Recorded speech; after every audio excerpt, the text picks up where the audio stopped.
100 years. Because it was here that the torture chamber and the dungeons were located.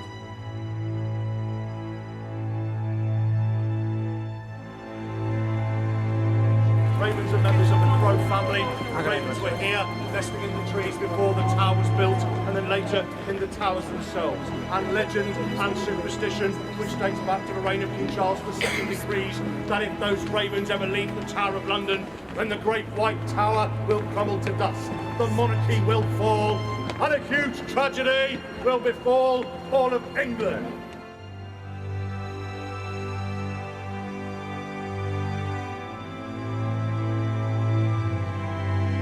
William in Normandy, as most people in this country know, in 1066 came across the English Channel, met the Saxon King Harold at the Battle of Hastings, and unfortunately for the Saxons, Harold lost, and William was crowned King of England on the 25th of December in the year 1066.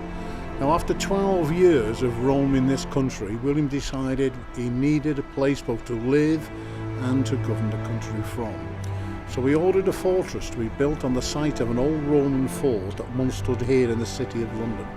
And the White Tower was started in the year 1078 under the supervision of a Norman monk called Gundulf. It took almost 20 years to build.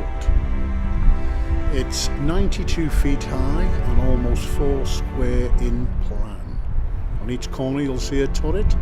Each of those turrets is surmounted by a weather vane, and on top of the weather vane is the royal coat of arms of Her Majesty Queen Elizabeth II.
My name's Chris Gafe. I'm the Raven Master here at Her Majesty's Royal Palace and Fortress, the Tower of London.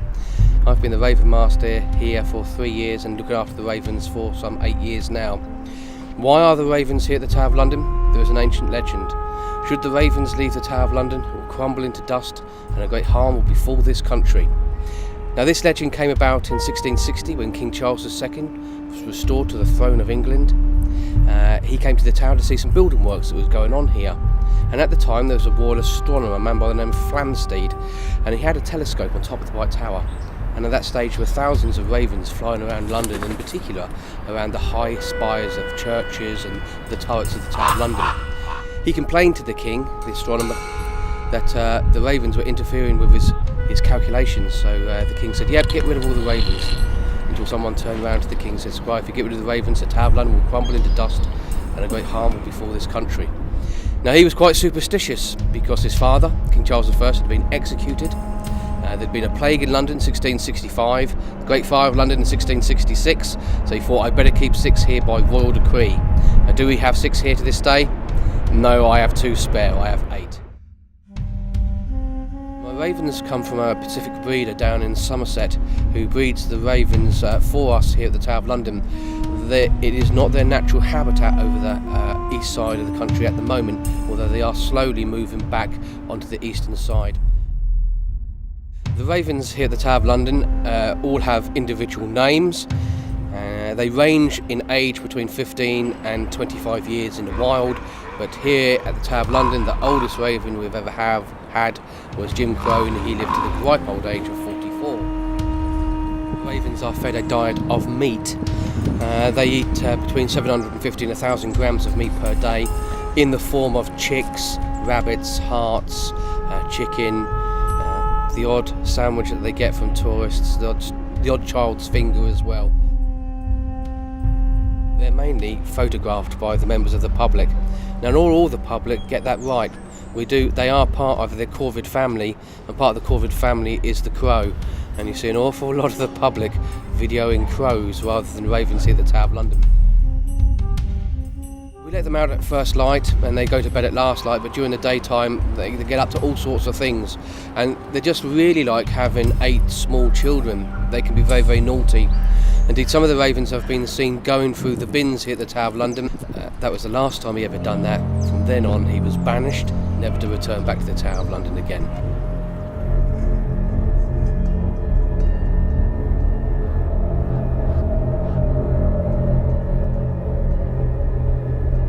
My name is Steve Piotrowski.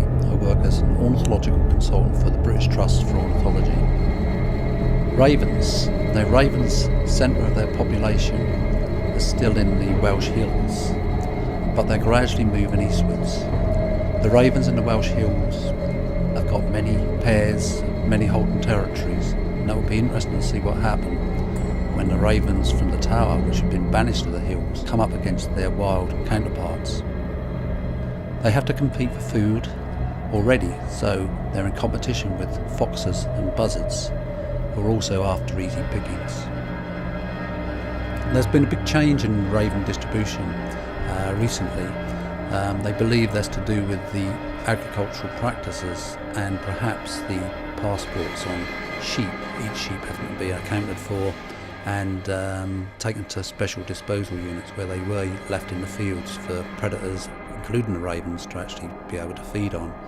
And there's been a march across Britain eastwards, and they're not far from London now. They're into Surrey, they're into the home counties in Bedfordshire. And it's going to be interesting to see what happened when the wild ravens actually reach the Tower of London. Will they compete against the tame ones which are there now?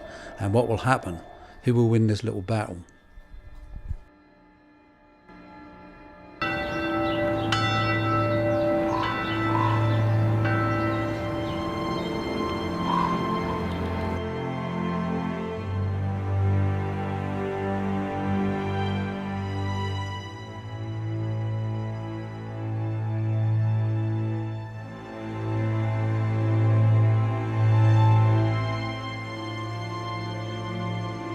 Ravens are members of the crow family.